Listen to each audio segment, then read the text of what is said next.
So that fight happened when I was 31. And he was sort of saying, like, you know, if you look like the people who they know to be terrorists and it keeps all of us, including you, safer, why are you objecting?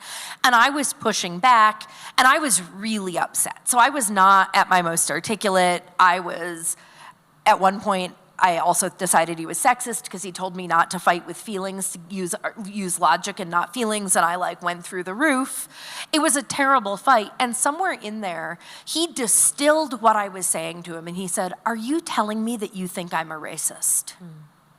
I stared at him because all of a sudden I couldn't say no. Like, that was in fact what I was telling him. And he said, "That's great, Samira. That's really just great." And, you know, to a liberal white person, telling them that they're a racist is like basically the worst thing you could possibly say, right? And especially he's Southern, right? So it really strikes at sort of everything he has defined himself against all of his life. And I couldn't say no to him. Neither of us slept that night, right? Like, I'm not positive about that, but I like went back to the guest room and didn't sleep, and he sure acted the next day like someone who hadn't had any sleep. And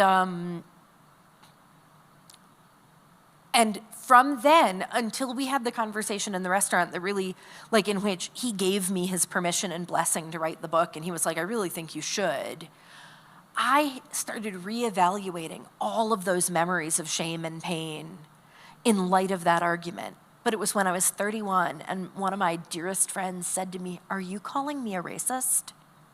I was like, oh my God, yes, I am.